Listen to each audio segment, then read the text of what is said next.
అనుగ్రహం అంటే సంవత్సరానికి ఒకసారి ఈ దామోదర మాసం లేదా కార్తీక మాసం అని పిలువబడే ఈ మాసం మనకు వస్తుంది.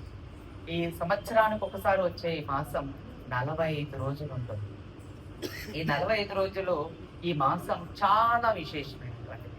సో ఎవరైతే మనం సంవత్సరం అంతా బిజీగా అనుకుంటున్నామో కనీసం ఈ మాసంలోనైనా ఆ భగవంతుని మందిరానికి వచ్చి ఆ భగవంతుని దర్శించి ఆ భగవంతుని కీర్తించడంలో ఆ భగవంతుని సేవించడంలో లేదా ఆ భగవత్ మందిరాన్ని పరిక్రమ చేయడంలో ఆయనకు నమస్కరించడంలో ఆయనకు పుష్పాలు అర్పించడంలో ఆయనకు సేవను అర్పించడంలో లేదా దీపాన్ని దానం చేయడంలో సో మనకు అవకాశం అనేది భగవంతుడు ఇది ప్రతి ఒక్క ప్రజలకు కూడా భగవంతుడు ఇచ్చినటువంటి గొప్ప వరం అవకాశంగా మనం చెప్పుకోవచ్చు. ఎందువల్లంటే ఇంతకన్నా అపారమైనటువంటి కరుణ భగవంతుడు మన పట్ల చూపిస్తున్నటువంటి కరుణ ఎంత గొప్పది అంటే ఈ యొక్క కార్తీక మాసం లేదా ఈ దామోదర మాసంలో ఇచ్చు దీపదానం ప్రత్యేకమైనటువంటి అనుగ్రహాన్ని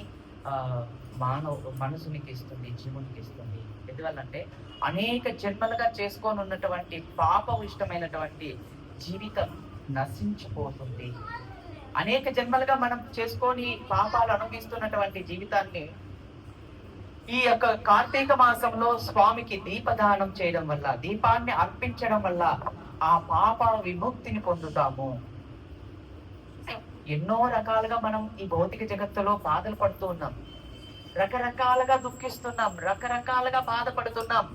ఈ బాధ అన్నిటికీ కూడా విముక్తి అవ్వడం కోసం మనందరికీ భగవంతుడు ఇచ్చినటువంటి ఈ అవకాశం ఏంటంటే భగవంతునికి దీపాన్ని అర్పించడం. ఒక దీపం అర్పిస్తేనే అన్ని పాపాలను ఆయన తీసేస్తున్నాడు అని అంటే ఆయన ఎంత దయామయుడో ఒకసారి మీరు ఆలోచించండి. భగవద్గీతలో స్వామి ఏమంటున్నాడు, పత్రం ఫలంతో యమే భక్త ప్రయచతి. నేను ఎవరైనా సరే ప్రేమతో పత్రం అంటే తులసి పత్రం, తులసి దళం లేదా పుష్పం, ఒక ఫలం లేదా జలం ప్రీతితో నాకు అర్పించినట్లయితే నేను వారి పట్ల ప్రత్యేక అనుగ్రహాన్ని ఇస్తాను అని స్వామి చెప్తున్నాను. మన ఇంటికి ఎవరైనా ఒక బంధువు వచ్చారనుకోండి, మనం వారికి ఒక గ్లాసు నీళ్ళతో సంతృప్తి చేయగలుగుతామా?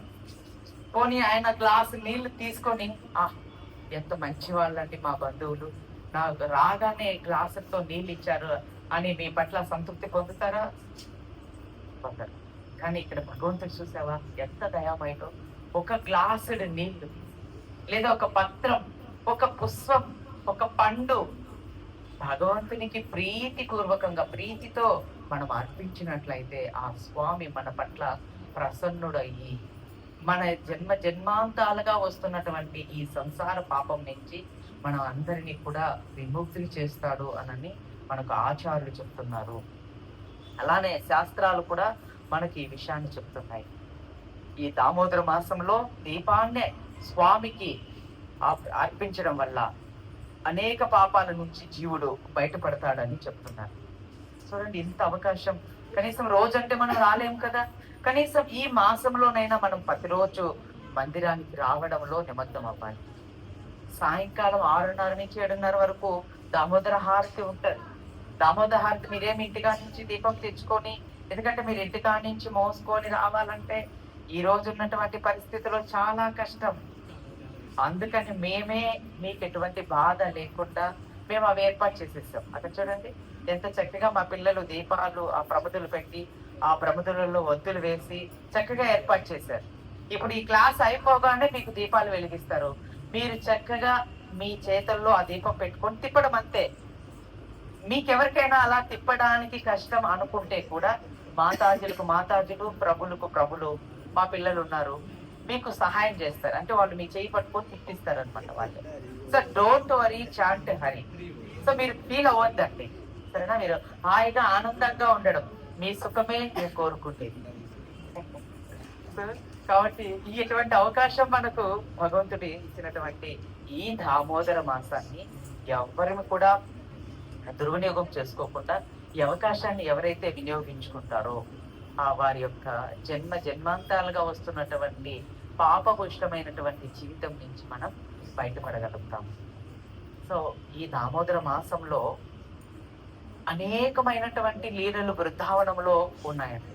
మన ఈ దామోదర మాసంలోనే మనకు దీపావళి మహోత్సవం వస్తుంది, అలానే గోవర్ధన పూజ వస్తుంది, ఆ గోపాష్టమి వస్తుంది.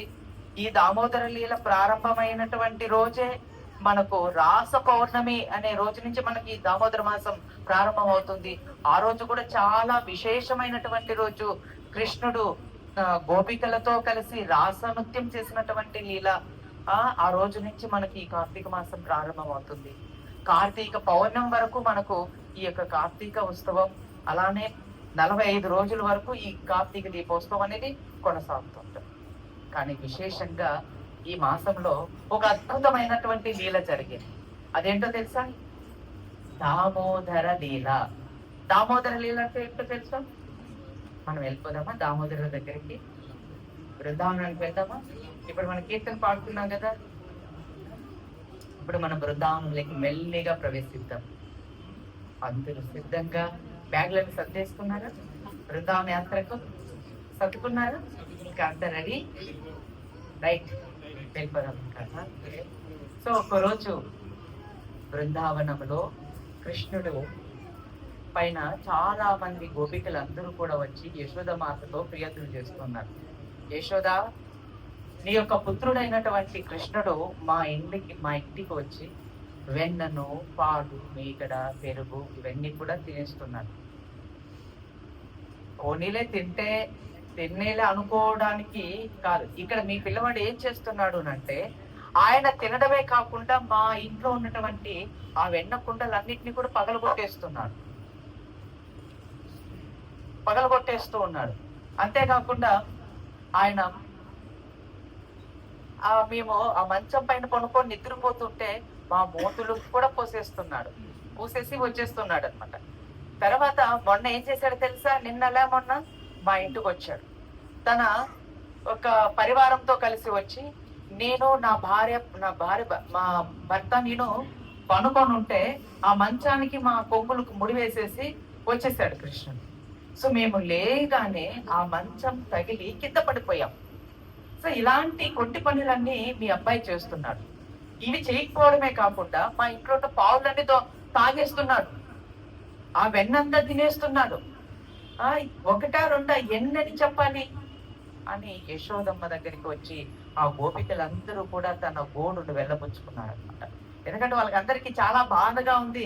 కృష్ణుడు చేస్తున్నటువంటి వాళ్ళ ఇంట్లో చేస్తున్నటువంటి ఆ వెన్న నన్ను దొంగలిస్తున్నటువంటి ఆ దృశ్యాన్ని వాళ్ళు పాపం బాధను తట్టుకోలేక ఆ కృష్ణుడు వాళ్ళను బంధించడానికి కృష్ణుడు వారికి దొరకక యశోదమ్మ దగ్గరికి వచ్చి చెప్తున్నారట. కానీ యశోదమ్మ ఏమంటుంది? మా కృష్ణుడు ఇంకా నిద్రే లేదు, మీ ఇంటికి ఎప్పుడు వచ్చాడప్పా? అంటే ఇప్పుడు నిద్ర లేసి మీ ఇంటికి ఇప్పుడు యశోదమ్మ ఏం చేస్తుందంటే కృష్ణుడు స్నానం చేపించి పాలు అన్ని తాపించి గదిలో పెట్టి పనుకోబెట్టి తాళం వేస్తుంది. తాళం వేసిన పిల్లవాడు ఎలా బయటకు వస్తాడండి? ఏదైనా ఒక చాటి చెప్పాలి అంటే ఆధారం ఉండాలి కదా. ఏ సాక్ష్యము లేకుండా మా పిల్లవాడి పైన చూడు ఏమి తెలియని అమాయకుడు ఎలా పేసి పెట్టాడు, అలాంటి వాడిపైన మీరు అబద్ధాలు ఎలా చెప్తారు? కన్నయ్య ఒకసారి ఇలా రా అనగానే అప్పుడే లేచిన కన్నయ్య అలా కళ్ళు కొట్టుకుంటూ వాకిలి తలుపు దగ్గరికి వచ్చి ముఖం కొంచెం ఇలా బయట పెట్టి మయ్యా అమ్మా చెప్పు అని అడుగుతున్నాడు అనమాట. చూడు ఆ గోపికలతో యశోదమ్మ చెప్తుంది అనమాట. ఆ ముఖం చూసావా, ఇప్పుడే నిద్ర లేశాడు, ఇంకా సరిగా ఆ ముఖం కూడా ఇది అవ్వలేదు. అలాంటి పిల్లవాడి పైన అబద్ధాలు ఎలా చెప్తారు? ఇంకొక విషయం మీరు ఆలోచించండి. వాడి ముఖం చూస్తే దొంగ పని చేసేలా కనిపిస్తున్నాడా? అలా అనిపిస్తుంది ఎవరికైనా? ఎలా చెప్తారండి మీరు? ఇవంతా కాదు. మీరు ఏదైనా సరే మీరు రెడ్ హ్యాండెడ్ గా పట్టుకొని తీసుకొస్తే తప్ప కృష్ణుడిని మేము బంధించవచ్చు తప్ప ఏదైనా శిక్ష వేయచ్చు తప్ప ఊరికైనా చాటీలు చెప్పడం అనేది మంచి పద్ధతి కాదు అని యశోదమ్మ తనను నివారించింది. ఆ గోపికలు ఇంకా ఏమీ చేయలేక వాళ్ళు యశోదమ్మతో చెప్తున్నాను, చూడు చూడు ఏదో ఒక రోజు ఆ కృష్ణుని పట్టి బంధించి తప్పనిసరిగా తీసుకొని వస్తాం నీ దగ్గరికి, అప్పుడు నువ్వు తప్పనిసరిగా శిక్ష విధించాలి. అప్పుడు యశోదమ్మ కూడా మీరు పట్టి బంధించుకురండి, నేను శిక్ష వేస్తాను ఖచ్చితంగా మా కృష్ణుడికి అని అంటుంది. ఒకరోజు కృష్ణుడు ఇలానే ఒక గోపిక ఏం చేసిందంటే తన ఇంట్లో వెన్నను దొంగలిస్తూ ఉండగా కృష్ణుడు పట్టుబట్టాడు. చేయి పట్టుకునేది. చేయి పట్టుకొని, చూసావా, నిన్న యశోదమ్మ దగ్గరికి వెళ్ళి మేము ఫిర్యాదు చేస్తే యశోదమ్మ ఏమనింది? మా కృష్ణుని పట్టుకొని వస్తే నేను శిక్ష వేస్తాననేది. ఇప్పుడు చూసావా, నీకు ఇప్పుడుంది పని, నీ చెవులు వడపిండిస్తా, తొడబెల్లం పెట్టిస్తా, రా పోదాం యశోదమ్మ దగ్గరికి అని చెప్పి చేయి పట్టుకొని బరబర బరబర బరబర లాక్కొని పోతోంది. ఆమెకి ఎంత ఆనందం కలుగుతోంది అంటే, ఇంకా ఆమె కృష్ణుని పట్టుకొని లాక్కొని యశోదమ్మ దగ్గరికి వెళ్తూ ఆమె ఊహించుకుంటుంది అనమాట మనసులో.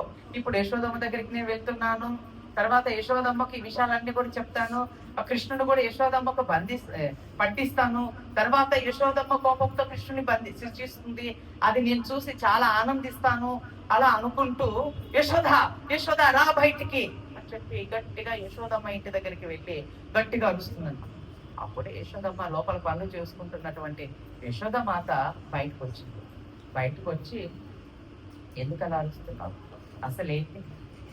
అరుణ్ చెప్పావు కదా, నీ కొడుకును పట్టుకొని వస్తే శిక్ష వేస్తానని చెప్పావు కదా, ఇదిగో పట్టుకొచ్చాను చూడు అని ఇలా ముందుకు తోస్తుంది అనమాట. అప్పుడు యశోదమ్మ అడుగుతుంది అనమాట, అంటే నీ కొడుకు శిక్ష వేయాలా, నా కొడుకు శిక్ష వేయాలా? అసలు ఏం చెప్తున్నావు యశోదమ్మ నువ్వు? ఒకసారి నువ్వు ఎవరిని పట్టుకొని వచ్చావో చూసావా అసలు అని వాడి ముఖం చూస్తే వాళ్ళ అబ్బాయి అనమాట. నువ్వెక్కడ తగలబడ్డారా, నువ్వెప్పుడు తగలబడ్డావు? నీ పట్టుకుంది కృష్ణుని కదా, కృష్ణుని పట్టుకుంటే నువ్వెలా వచ్చావు?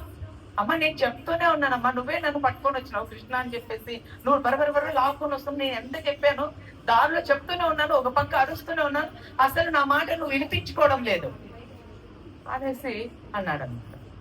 ఇంకా యశోదమ్మ దగ్గర ఆ గోపికకు ఎలా అయిపోయిందంటే తల కొట్టేసినట్లు చాలా పొరుగు పోయింది అనమాట. చాలా అవమానంగా అయిపోయింది ఆ పాప. ఇంకా రా అని చెప్పి ఆ పిల్లవాడిని లాక్కొని వేగంగా కోపంతోనూ ఇంకో విధంగా బాధతో కూడా వెళ్తూ ఉందన్నమాట. వెళ్తూ ఉంటే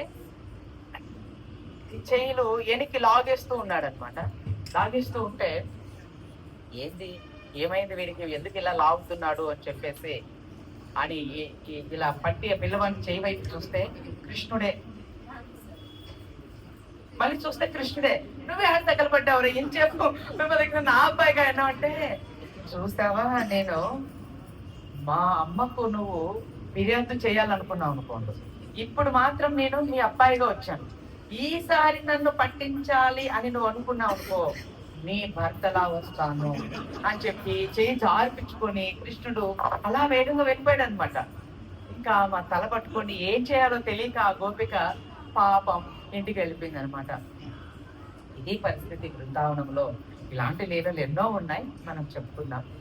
తర్వాత ఇలా గోపికలందరూ కూడా ఫిర్యాదులు చేస్తూ ఉంటాగా యశోదమ్మకు కూడా అనిపించింది అనమాట. ఏమనంటే, అరే ఇంతమంది మన ఇంటికి వచ్చి గోపికలందరూ కూడా ఫిర్యాదు చేస్తున్నారు అంటే, బహుశా మన ఇంట్లో ఉన్నటువంటి వెన్న పాలు మీగడ కృష్ణునికి రుచిగా లేవేమో, లేకపోతే కృష్ణుడు మన పని చేసే వాళ్ళు కృష్ణుణ్ణి ఆ యొక్క పాలు సరిగా కాల్చకుండా అవి తయారు చేయడం లేదేమో, లేకపోతే కృష్ణుడు వాళ్ళింటికి వెళ్ళి వాళ్ళింట్లో ఉన్నటువంటి వెన్న మిగడ పాలుని ఎందుకు తీసుకుంటాడు అని ఆలోచించి ఒకరోజు యశోదమాత తను ఏం చేసిందంటే, పని చేసే వారిని అందరికీ కూడా విశ్రాంతి ఇచ్చేసి, మీరందరూ కూడా ఈరోజు బాగా మీ ఇంటికి వెళ్ళి విశ్రాంతి తీసుకోండి.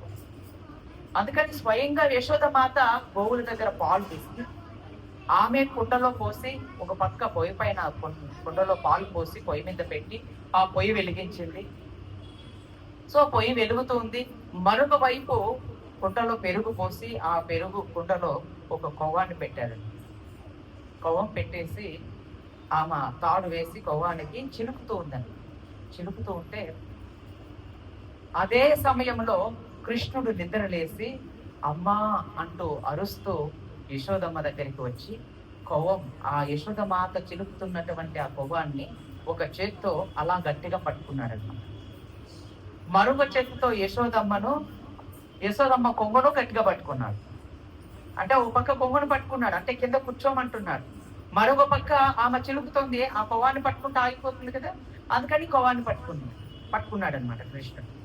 సో ఇంకా అప్పుడే లేచిన కృష్ణుడు ఆకలి వేస్తుంది, అందుకని కన్నయ్యకు పాలు ఇద్దాం అని చెప్పి యశోదమ్మ అక్కడ కూర్చొని తన పాలు ఇవ్వడానికి ఒళ్ళో పడుకోబెట్టుకున్నాడు. అలా ఒళ్ళో పడుకోబెట్టి కృష్ణుడు పాలు తాగుతున్నాడు యశోదమాత దగ్గర. ఎప్పుడైతే యశోదమాత దగ్గర పాలు తాగుతూ ఉన్నాడో, పొయ్యి మీద పాలు పెట్టింది కదా యశోదమాయ. అయితే ఈ పాలు కృష్ణుడు యశోదమ్మ దగ్గర తాగుతున్నటువంటి పాలును చూసినటువంటి పాలు, పొయ్యి మీద ఉన్నటువంటి పాలు కృష్ణుని చూసి, ఆచార్యులు చెప్పే వివరణ అనమాట దీనికి, ఆ పాలు పొంగిపోవడానికి పైకి వచ్చేస్తున్నాయి అనమాట, పైకి వచ్చేస్తున్నాయి. సో పాలు పొంగిపోతున్నాయి ఆ పొయ్యి పైన నుంచి. యశోదమ్మ పొయ్యి వైపు చూస్తే పాలు పైకి వచ్చేస్తున్నాయి, ఇక్కడ చూస్తే కృష్ణుడేమో పాలు తాగుతున్నాడు. ఇప్పుడు ఏం చేయాలి? సో వెంటనే యశోదమ్మ ఏం చేసిందంటే ఆ కృష్ణుని తీసి పక్కన పెట్టి పరిగెత్తుకుంటా పొయ్యి కాడికి వెళ్ళింది. సో అసలు ఎందుకు పాలు పొంగిపోతున్నాయి అంటే ఆచార్యులు చెప్పే కారణం ఏమిటి అంటే దీనికి, సో యశోదమ్మ దగ్గర కృష్ణుడు పాలు తాగుతూ ఉంటే ఆ కుండలో ఉన్నటువంటి పాలు అనుకుంటున్నాయంట ఏమనంటే, సో కృష్ణుడు యశోదమ్మ దగ్గర పాలు తాగుతున్నాడు, ఇంకా యశోదమ్మ దగ్గర పాలు తాగిన తర్వాత మనల్ని ఏం తీసుకుంటాడు ఇంకా ఆయన, మనం ఇంకా కృష్ణునికి ఏ విధంగా మనం ఉపయోగపడతాం? సో కృష్ణ సేవకు, కృష్ణునికి ఉపయోగపడినటువంటి జీవితం అదొక రకమైన జీవితమేనా? ఇలాంటి భగవంతుని సేవకు ఉపయోగపడినటువంటి జీవితం బ్రతికేదానికంటే కూడా ఈ పొయ్యి మీద పడి ఆత్మహత్య చేసుకోవడం అనేది మంచిది అనుకొని ఆ కుండలో ఉన్నటువంటి పాలు పైకి వచ్చి పొయ్యిలో పడి ఆత్మహత్య చేసుకుంటున్నాయి అని ఆచార్యులు అంటున్నారు. సో ఎప్పుడన్నా అలాంటి జరుగుతున్నాయి చూసాము. సో ఇది మనకు ఆశ్చర్యంగా అనిపిస్తుంది కదా. సో బృందావనంలో ప్రతి ఒక్క దానికి కూడా జీవం ఉంటుంది, అది భగవద్ధామం. ఆ భగవద్ధామంలో ప్రతి ఒక్కటి కూడా స్పందిస్తూ ఉంటాయి అన్నమాట. సో అవన్నీ కూడా భగవంతుని యొక్క సేవ కోసం పరితపిస్తూ ఉంటాయి. సో అందుకని ఇప్పుడు కృష్ణుడిని ఎప్పుడైతే కింద పెట్టి యశోదమ్మ పరిగెత్తుకుంటూ ఆ పొయ్యి దగ్గరికి వెళ్ళి ఆ పాలును కాంచి ఆ పొయ్యి పై నుంచి కింద పెట్టి వచ్చేసరికి ఇక్కడ కృష్ణుడు ఏం చేశాడు అంటే ఒక అద్భుతమైన కార్యం చేశాడు. ఎప్పుడైతే కృష్ణుడిని కింద పెట్టేసి పొయ్యి కాడికి పరిగెత్తుకుంటే యశోదమ్మ వెళ్ళిందో, కృష్ణుడికి చాలా ఆగ్రహం కలిగింది అని చెప్తారు ఆచార్య. ఆయనకు చాలా ఆగ్రహం వచ్చి కోపం వచ్చేసి, అమ్మ నాకంటే కూడా పాలకే ఎక్కువ ప్రాధాన్యత ఇస్తుంది, నేను ఇంత ఆకిలితో ఏడుస్తూ ఉంటే నాకు పాలు ఇవ్వకుండా పొయ్యి మీద ఉన్నటువంటి పాలు పొంగిపోతున్నాయని అక్కడికి పరిగెత్తుకుంటూ వెళ్ళిపోతుందా యశోదమ్మ అని కృష్ణుడు మనసులో భావించి ఆయన ఏం చేశాడో తెలుసా? ఆ పక్కనే వెన్నకుండ పెరుగుకుండ చిలుకుతోంది కదా యశోదమ్మయ్య, ఆ వెన్నకుండను కాళ్ళతో ఎగురుతనేసాడు. అది పట్టమని పగిలిపోయింది, అందులో ఉన్న పెరుగంతా కూడా కింద పోయింది అనమాట. కింద పోయితే ఆ పెరుగులో కాళ్ళు వేసి ఇలా ఇలా ఇలా ఇలా ఇలా కొంచెంసేపు ఆడుకున్నాడు అనమాట కృష్ణుడు. అలా ఆడుకున్నటువంటి కృష్ణుడు అక్కడ ఉండకుండా నేరుగా ఆయన ఆ బుల్లి అడుగులు వేస్తూ అడుగులు వేసుకుంటూ ఆ వెన్న, నెయ్యి, ఆ పాలు అవన్నీ ఒక పూర్వం రోజుల్లో ఒక గదిలో ఉట్లు ఉండేవి, ఆ ఉట్టు పైన వాళ్ళు పెట్టేవారు అనమాట.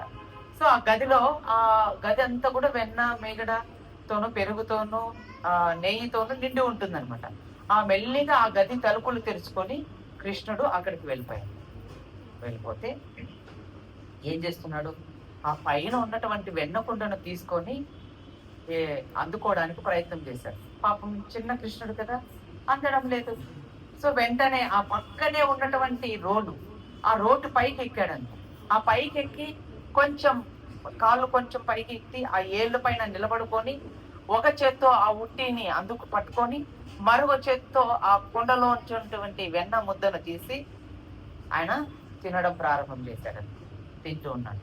ఇంతలోనే ఆ పక్క నుంచి కోతులన్నీ ఆ కిటికీలో నుంచి కోపులు నరుస్తూ ఉన్నాయన్నమాట.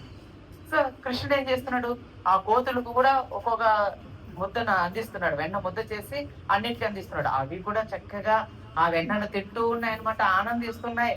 ఆ ఇలా జరుగుతూ ఉంది. యశోదమ్మ పాలు కాంచింది. ఆ పొయ్యి మీద ఉన్నటువంటి పాలు తీసి కింద పెట్టింది. నేరుగా పెరుగు చిలకడం కోసం అక్కడికి వచ్చింది ఆ గదిలోకి. రాగానే పెరుగు కుండ ఎక్కడుంది? కృష్ణుడు ఎక్కడున్నాడు? కృష్ణుడు లేడు, పెరుగు కుండ కూడా లేదు. 2 లేదు. చూస్తే అక్కడ పెరుగు కుండ పగిలిపోయి ఉంది. ఆ పెరుగంతా కూడా ఇలా తొక్కేసున్నాడు. అప్పుడు యశోదమ్మ కనిపించింది. అరే! ఇన్ని రోజులు గోపికలందరూ కూడా నాకు ఫిర్యాదు చేస్తుంటే అర్థం కాలేదు. సో ఇప్పుడు నేను చిన్నగా పాలు కొద్దిగా కొంచెం తాగాడు కదా, సో కొంచెంసేపు ఉంటే నేను ఆ పాలు కూడా కృష్ణుని కోసమే తయారు చేస్తోంది. ఆ పాలతో చక్కటి మిఠాయిలు తయారు చేసి కృష్ణునికి పెట్టడం కోసం. ఎందుకంటే కృష్ణుడు అందరిళ్ళకి వెళ్తున్నాడు కదా, అందుకని తనే స్వయంగా తయారు చేసి కృష్ణునికి ఇవ్వాలి. మనం ఎంతమంది అలాంటి భావన ఉండాలంటే కృష్ణునికి మనం స్వయంగా వెన్న చేసి కృష్ణునికి తినిపించాలి. ఈ మాసం అంతా మనం కృష్ణునికి చక్కగా సేవ చేయాలి. ఈ మాసంలో కాదు, ప్రతిరోజు కూడా కృష్ణునికి సేవ చేయొచ్చు.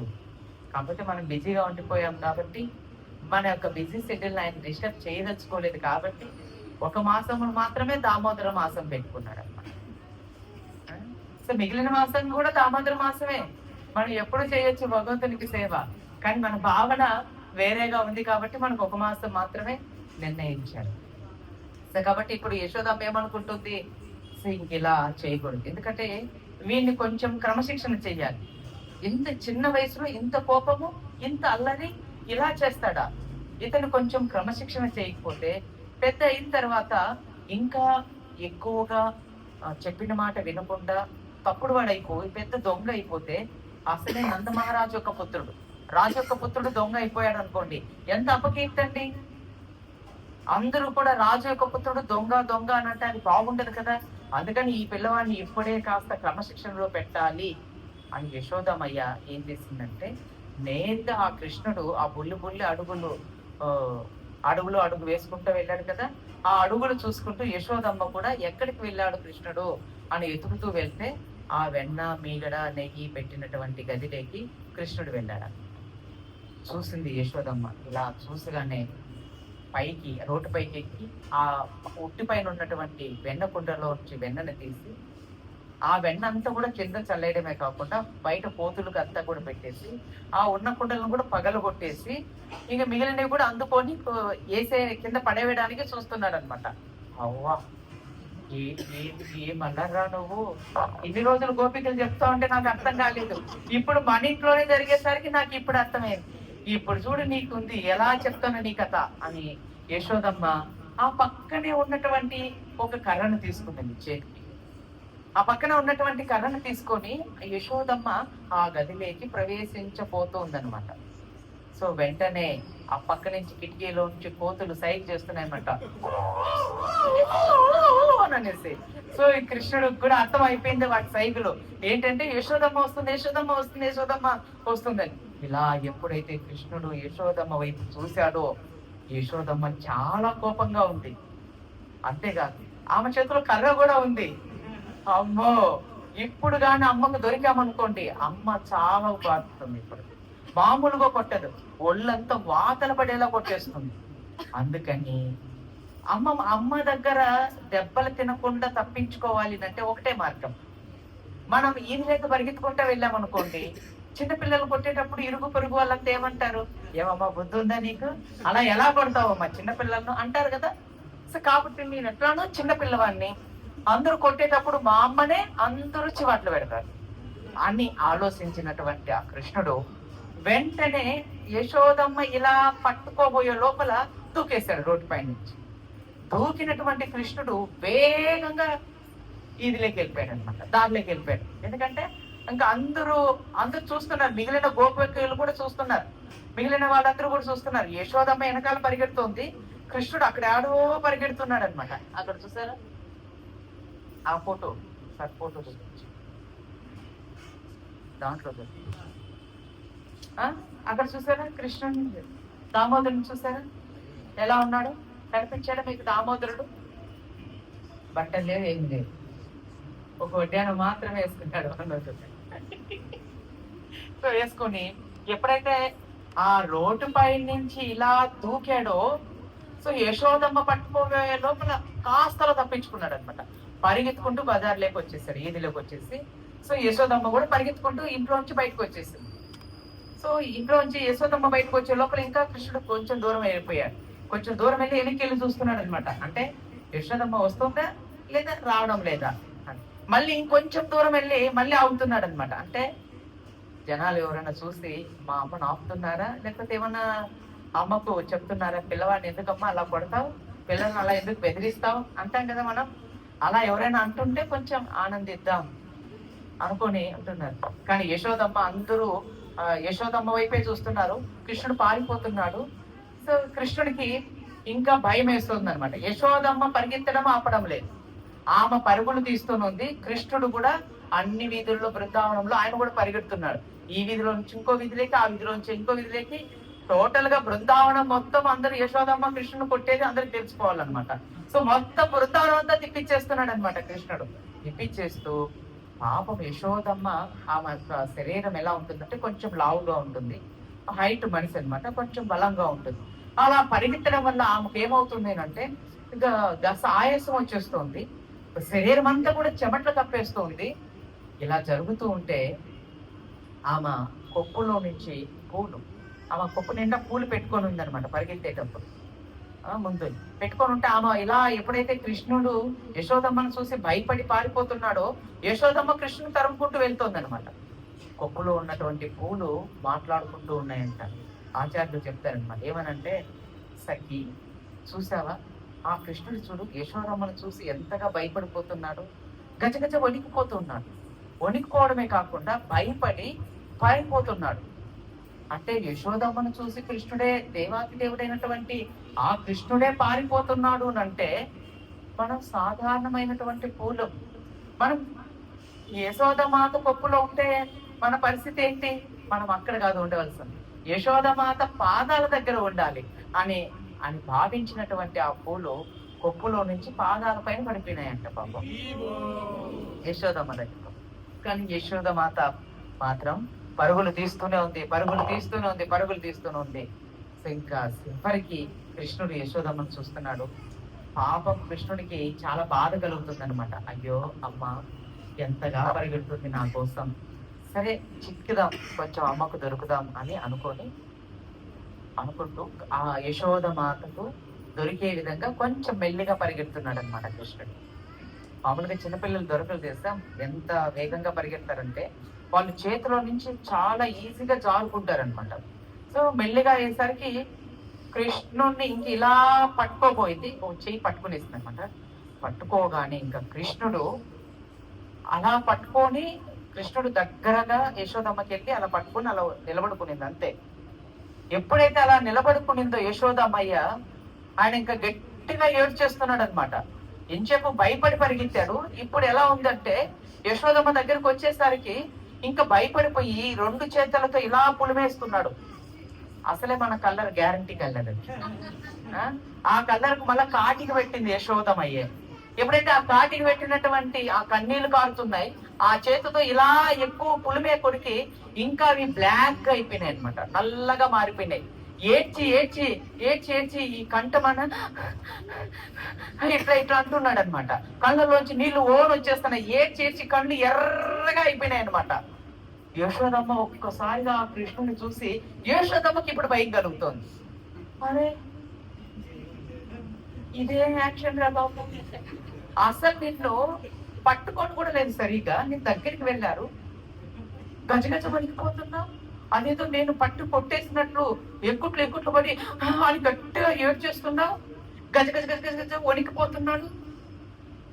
యశోదమ్మ కనిపించింది అనమాట. ఇప్పుడు అరే నేను అసలు పట్టుకోలేదు, అసలు కనీసం కొట్టను కూడా లేదు, ఆ చేతిలో ఉన్నటువంటి బెత్తాన్ని చూసి అలా భయపడి వణికిపోతూ కృష్ణుడు ఇలా ఏడ్చేస్తుంటే కొంచెంసేపు యశోదమాత అలా ఆగిపోయి ఆమె ఆలోచిస్తుంది అనమాట.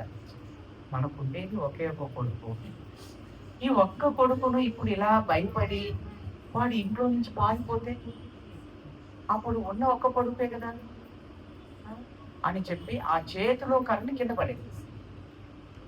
కింద పడేసేసి, ఎందుకంటే వాడు భయపడడం మానేస్తాడు అని, కొట్టకుండానే అంతగా ఏడుస్తుంటే ఇంకేం కొడతారు చెప్పండి. కొట్టిన తర్వాత ఏడిస్తే ఏమోలే, కొట్టిన తర్వాత ఏడ్చాడని అనుకోవచ్చు కృష్ణుడు. కొట్టక మునిపే కృష్ణుడు భయంకరంగా ఏడుస్తున్నాడు అని గసపోస్తున్నాడు. ఆయన అలా గసపోస్తుంటే ఆచార్యులు ఎంత చక్కగా కీర్తిస్తున్నారంటే దామోదర అష్టకములో ఆయన మెడ కింద 3 శంఖ ఆకారంలో గీతలు ఎంతో అందంగా మెరుస్తున్నాయంట. ఆ కృష్ణుడు ఏడుస్తూ ఉంటే. ఇప్పుడు ఎవరైనా ఏడుస్తుంటే అందంగా కనిపిస్తారా? ఎవరికైనా కనిపిస్తారండి?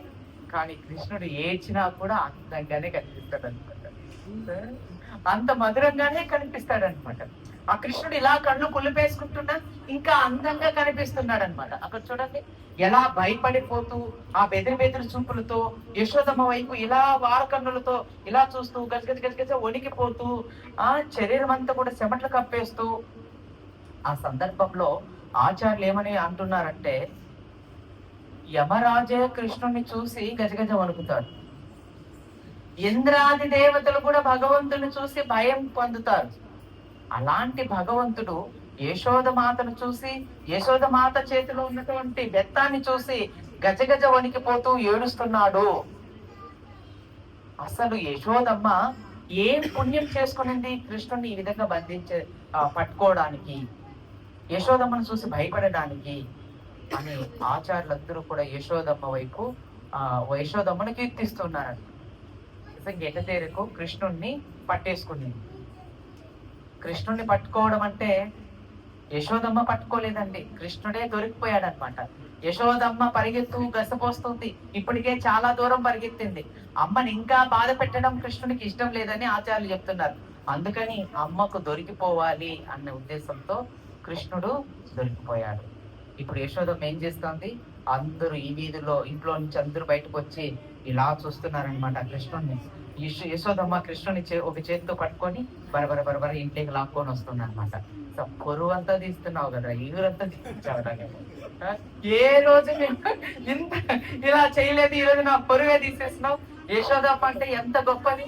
అట్లాంటి యశోదమ్మను బృందావనం మొత్తం పరిగెత్తిచ్చేసావు. అందరూ కూడా యశోదమ్మ ఏంటి ఇలా కొట్టేస్తుంది పిల్లవాడిని అన్నట్లు అందరూ వారి ముఖాన్ని ఇలా పెట్టుకొని ఇలా చూస్తున్నారనమాట, ఆశ్చర్యంగా చూస్తున్నారు.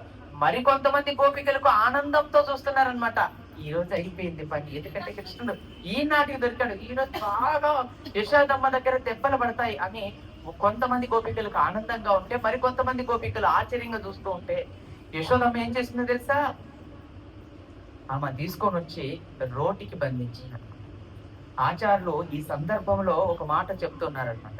యశోదమ్మ ఆ గదిలో సంబాలు ఉన్నాయి, ఉక్స్ ఉన్నాయి, కుక్కీలు ఉన్నాయి, ఇంకా వేరే ప్రదేశాలు కూడా ఉన్నాయి. దేనికి కట్టకూడదంటే కృష్ణుని దానికే ఎందుకు కట్టేయాలి? సో ఎందుకు కట్టేయాలి అంటే ఆచార్యులు ఏమంటారంటే, ఈ దొంగ పని చేయడానికి, వెన్నను దొంగలించడానికి కృష్ణుడికి ఎవరు సహాయం చేశారండి? రోలు సహాయం చేసింది. అందుకని ఆ రోలు కూడా ఆ శిక్షకు అర్హుడే అనమాట, అర్హురాలన్నమాట ఆ రోలు కూడా. అందుకని చెప్పి రోలిను అలానే కృష్ణుడు ఆ వెన్నను దొంగలించినందుకు గాను ఇద్దరికి కలిపి ఒకేసారి యశోదమ్మ పనిష్మెంట్ ఇస్తుంది అనమాట. అందుకని ఆ కృష్ణుడిని అదే రోటికి, ఏ రోడ్డు పైకి ఎక్కైతే వెన్నను దొంగలించాడో అదే రోటికి కృష్ణుడిని తాడుతో కట్టేస్తుంది అనమాట. అయితే ఇక్కడ ఇంకొక ఆశ్చర్యం ఏంటిదంటే, భగవంతుని దామోదర లీలలో ఆమె తాడు తీసుకొని ఆ రోటికి కృష్ణుని పొట్టకు ఉదరానికి ఇలా చుడుతుంది అనమాట. ముడి వేద్దాం అనుకుంటే తాడు తక్కువ వస్తుంది, ముడి పడడానికి అవ్వలేదు. మిగిలిన గోపికలందరూ చూసి సంతోషంతో ఆచార్యులు అంటారనమాట, వాళ్ళ ఇళ్లలో ఉన్నటువంటి తాడులందరూ తాళ్ళు తీసుకొని వచ్చి ఆనందంగా యశోద మాతకు అందిస్తున్నారమ్మా. కట్టి యశోదమ్మ వాటిని ముడివేసి మళ్ళీ ఇంకొక రోడ్డు తిప్పితే మళ్ళీ తక్కువ వస్తుంది.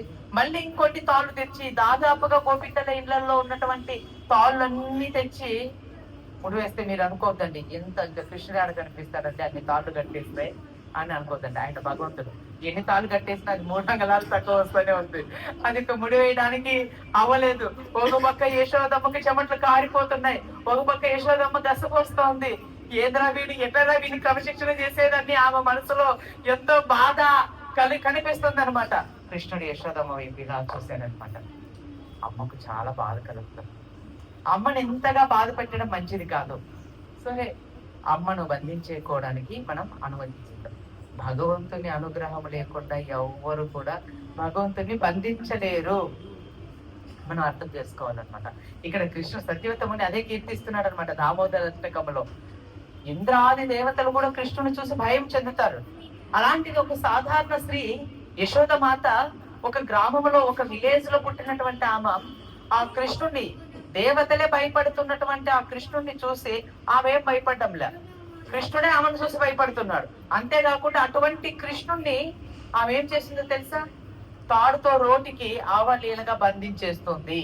బంధించేసేసి, కృష్ణ నీవు ఈ వెన్నను దొంగలించినందుకు, ఈ రోలు నీకు సహాయం చేసినందుకు ఇది మీకిద్దరికి తగినటువంటి దండన, కాబట్టి మీరు ఈ దండన మీరు అనుభవించాలి అని చెప్పి అలా ఆ రోటికి కట్టపడవేసినటువంటి యశోదమాత అక్కడ వదిలేసేసి తన పనులు చేసుకోవడం కోసం ఆమె లోపలికి వెళ్ళిపోయింది. వెళ్ళిపోతే ఇప్పుడు కృష్ణుడికి ఈరోజు 8:30 వరకు పర్వాలేదా క్లాస్? ఎంతమందికి అంగీకారం, ఎంతమందికి కారం, ఎంతమందికి అంగీకారం? కారమా అంగీకారమా? అంగీకారం అంగీకారం.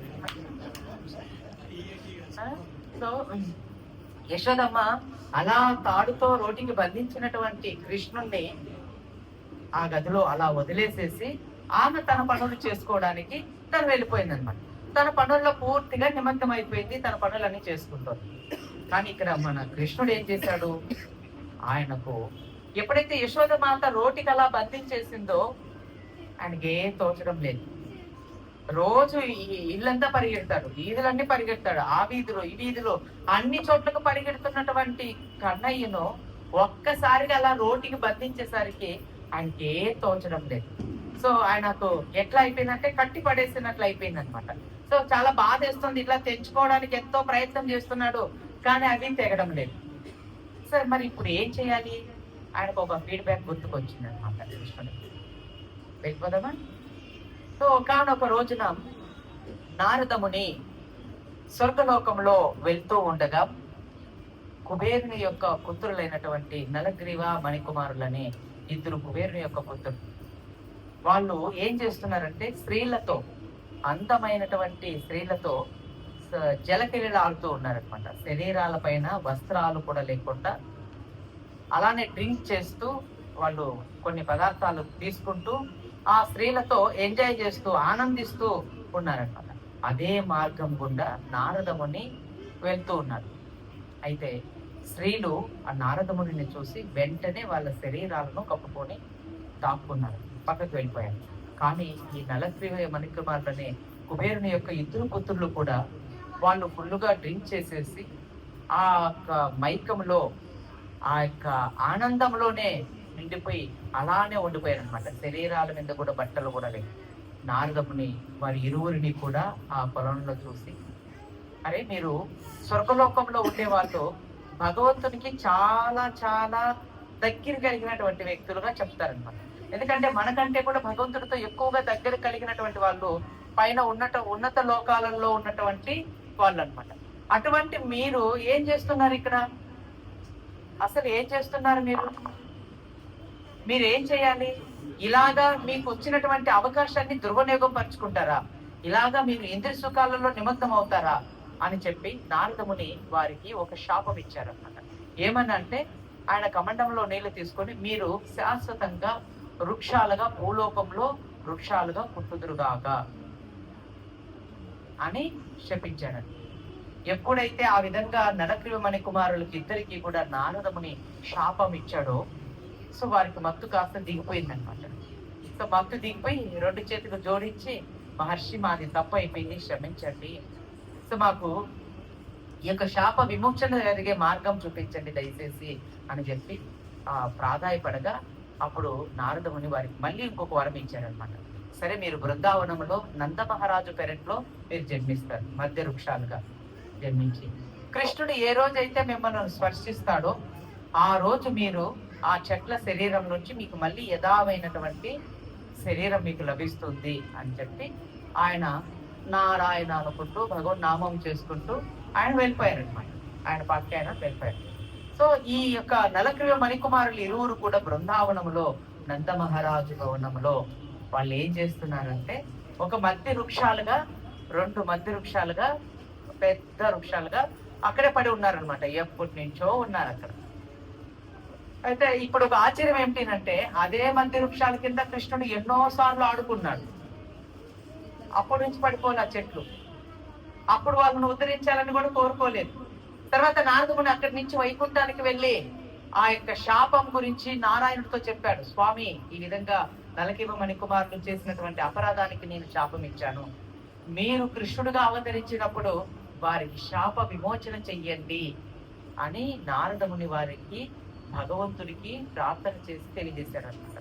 అయితే ఇప్పుడు ఎప్పుడో చెప్పినటువంటి విషయం నారదముని ఇప్పుడు కృష్ణుడికి యశోదమ్మ రోటికి ఎప్పుడైతే బంధించిందో అప్పుడు ఆయనకు గుర్తుకొస్తుంది అనమాట. ఏమని? నారదముని చెప్పాడు కదా, ఎప్పుడో ఎప్పుడో అప్పుడు కృష్ణుడు లేలే భూమి పైన జరగలేదు, ఎప్పుడో వారికి శాపం ఇచ్చాడు. ఎన్నో కొన్ని లక్షల సంవత్సరాలుగా వాళ్ళు బృందావనంలో, ఈ భూలోక బృందావనంలో, నంద మహారాజు భవనంలో అక్కడ వాళ్ళు ఒక వృక్షాలుగా, పెద్ద వృక్షాలుగా పడి ఉన్నారు, ఎంతో కాలంగా పడి ఉన్నారు. మనం అర్థం చేసుకోవాలి. అందుకని భగవంతుడు మనకి ఈ శరీరాన్ని ఇచ్చిండేది చక్కగా మంచి వస్త్రాలతో కప్పుకోవాలి, అంతేగాని అదేంటి షోయింగ్ చేయకూడదు అనమాట. అంటే శరీరాన్ని చూపించుకోకూడదు. అలా మనం శరీరం చూపించుకొని తిరిగినట్లయితే తర్వాత జన్మలో మనం వృక్షాలుగా పుట్టాల్సి వస్తుంది, స్త్రీలు కానీ పురుషులు కానీ. ఈరోజు చాలా మందికి అదొక ఫ్యాషన్ అనమాట. ఈ బొగ్గులు కనిపించేలాగా డ్రెస్సులు వేసుకోవడం, తొడలన్నీ కనిపించేలాగా డ్రెస్సులు వేసుకోవడం, శరీరం అంతా చూపించుకుంటూ ఉండేలాగా బట్టలు వేసుకొని తిరగడం, ఇవన్నీ కూడా మంచిది కాదు అని మనకు శాస్త్రాలు తెలియజేస్తున్నాయి. అలా చేసుకొని తిరిగినట్లయితే తర్వాత జన్మలో మనం వృక్షాలుగా పుడతాము. చూడండి, వృక్షాలు చక్కగా ఎటువంటి వస్త్రాలు వేసుకో, హాయిగా ఈ వస్త్రాలు లేకుండా హాయిగా ఉంటాయి అన్నమాట. సో మీరు కూడా అలా హాయిగా ఉండొచ్చు అనమాట, ఎవరికైనా నచ్చకపోతే వస్త్రాలు. సో కాబట్టి నేను మీ చాయిస్ అనమాట ఇది. సో ఆ విధంగా ఉండిపోయాను. అయితే ఇప్పుడు కృష్ణుడికి నారదముని ఏ రోజైతే చెప్పాడో ఆ విషయం ఇప్పుడు కృష్ణుడికి యశోదమ్మ బందీ చేస్తే తప్ప ఇప్పుడు అర్థం కాలేదు.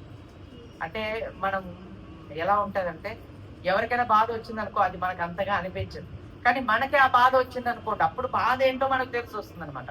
ఇప్పుడు యశోదమ్మ కృష్ణుడిని బంధిస్తే తప్ప ఆయనకు ఒక బందీ అయితే ఎట్లా ఉంటుంది, ఎంత కష్టంగా ఉంటుంది అనేది ఇప్పుడు కృష్ణుడికి తెలిసి వచ్చింది. అరే, నారదముని చెప్పాడు, వారు ఆ మధ్య వృక్షాలలోనే ఉండిపోయారు, వారిని ఎలాగైనా ఉద్ధరించాలి అని వెంటనే కృష్ణుడు ఆ గదిలో నుంచి బయటికి రావడం కోసం ఆ రోటిని ఇలా ఇలా ఇలా చేసి, అంత పెద్ద రోలు, కృష్ణుడు చాలా చిన్న పిల్లవాడు, ఎప్పుడైతే ఆ రోలును లాక్కొని పెరట్లోకి వచ్చేసాడు. పెరట్లోకి వచ్చేసి ఆయన ఏం చేశాడు, ఆ రెండు మధ్య చెట్లకు మధ్యలో కృష్ణుడు వెళ్తూ ఎప్పుడైతే కృష్ణుని యొక్క స్పర్శ అలా తగలగానే, ఎన్ని రోజులు కూడా స్పర్శ తగిలిందంటే ఏం పడిపోలా, ఎటువంటి ఉద్ధరణ రాలేదు. కానీ ఇప్పుడు మాత్రం ఎప్పుడైతే కృష్ణుని యొక్క స్పర్శ తగలగానే ఆ రెండు చెట్లు మధ్య వృక్షాలు పెళ్ళమని గట్టిగా శబ్దం చేస్తూ కింద పడిపోయాయి. కింద పడిపోతే ఆ పక్కనే ఉన్నటువంటి కొంతమంది గొప్ప బాలులందరూ కూడా ఆడుకుంటూ ఉన్నారు. ఆ పెరట్లో ఆడుకుంటూ ఆ లోపల ఉన్నటువంటి మిగిలిన స్త్రీలు, నందమహారాజు, యశోదమయ్య, వీళ్ళందరూ కూడా ఏదో పెరట్లో ఏదో భయంకరమైనటువంటి జరిగిందని చెప్పి వాళ్ళు అడావిడిగా బయటికి వచ్చే లోపల ఇక్కడ ఉన్నటువంటి గొప్ప బాలులందరూ కూడా ఆ దృశ్యాన్ని చూస్తున్నట్లు చెప్తున్నారన్నమాట. అయితే ఆ వృక్షాల్లోంచి ఇద్దరు అద్భుతమైనటువంటి వ్యక్తులు వచ్చి ఆ భగవంతుని, దేవాది దేవుడైనటువంటి శ్రీకృష్ణుణ్ణి వాళ్ళు స్తుతిస్తుండడం చూశారు. సో అనేక విధాలుగా నలగ్రీవ మణికుమారుల యొక్క స్తుతినని శ్రీమద్ భాగవతంలో వస్తుంది. సో ఈ యొక్క దామోదర లీలలో వస్తుంది అనమాట. సో మనం అది ఇంకొక రోజు మనం చెప్పుకుందాం. అలాగా స్తుతి చేస్తారు. తర్వాత వాళ్ళు ఆ స్తుతి నుంచి భగవంతుని దగ్గర సెలవు తీసుకొని తిరిగి వారి యొక్క ప్రదేశానికి వాళ్ళు వెళ్ళిపోతారు అనమాట. సో ఇక్కడ ఎలా ఉందంటే, బృందావనం అంతా కూడా ఆ అందరి కూడా ఆశ్చర్యంగా చూస్తున్నారు, ఇంత పెద్ద వృక్షాలు ఎలా పడిపోయినాయి. అయినా అంత పెద్ద వృక్షాలు కింద పడిపోయినప్పటికీ కూడా కృష్ణునికి ఏ మాత్రం కూడా ఏం తగలలేదు, అసలు కనీసం మట్టి కూడా అవ్వలేదన్నమాట కృష్ణుని పైన. అది కృష్ణుడికి ఆశ్చర్యంగా యశోదమాత వెంటనే ఆ రోటికి కట్టినటువంటి కృష్ణుని తీసుకొని పరిగెత్తుకుంటా తీసుకొని తన దగ్గరికి తీసుకొని, అయ్యో కన్నయ్యను అనవసరంగా రోటి కట్టేశాను, చూడు ఎంత విపత్తు నుంచి ఆ నారాయణుడే నా కన్నయ్యను కాపాడాడు, ఒకవేళ లేకపోతే ఈ వృక్షాలు నా కన్నయ్య మీద పడింటే ఏంటి నా పరిస్థితి, అయ్యో నేను అనవసరంగా కృష్ణుడిని ఈ రోటికి బంధించానని చెప్పి యశోదమాత వెంటనే ఆ కృష్ణుని తన దగ్గరికి తీసుకొని లోపలికి తీసుకొని వెళ్ళిపోతుంది.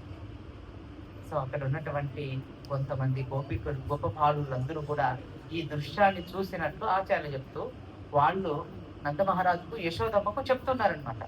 ఇలా ఎవరో ఆ చెట్లలో నుంచి అద్భుతమైనటువంటి వ్యక్తులు గమనుండాడా నువ్వు వాళ్ళే వాళ్ళే వీడి ముఖానికి అంత వ్యక్తులు కూడా వస్తారా ఏమన్నా, సరే ఏదో మీరు చిన్నపిల్లలు మీకేం అర్థమైండదు, ఆ చెట్లు ఇలా పడినప్పుడు దుమ్ము లేసింటుంది, ఆ దుమ్ముకి మీరు అలా అనుకుంటూ ఉంటే ఎలా అది అని చెప్పి వాళ్ళు అన్ని విషయాలు చెప్పినప్పటికీ కూడా వాళ్ళు పెడతా పడతారు అనమాట. అంటే తీసుకోరు అనమాట. కృష్ణుడు అలా లేదు అంటే ఈ బృందావనంలో ఉన్నటువంటి గొప్పతనం ఏంటి, కృష్ణుడు ఎన్ని లీలలు చూపించినప్పటికీ కూడా కృష్ణుడు మావాడే, మా పిల్లవాడే, చిన్న పిల్లవాడే, కృష్ణుడు భగవంతుడు కాదు, మా పిల్లవాడు అన్న భావనతో బ్రజవాసులందరూ కూడా కృష్ణుని పట్ల ఎంతో ప్రేమ కలిగి ఉంటారనమాట.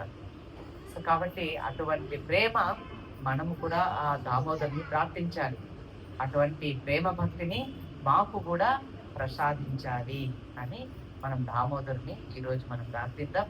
ప్రతిరోజు కూడా సాయంకాలం 6:30 నుంచి 7:30 వరకు దామోదర హారతి ఉంటుంది.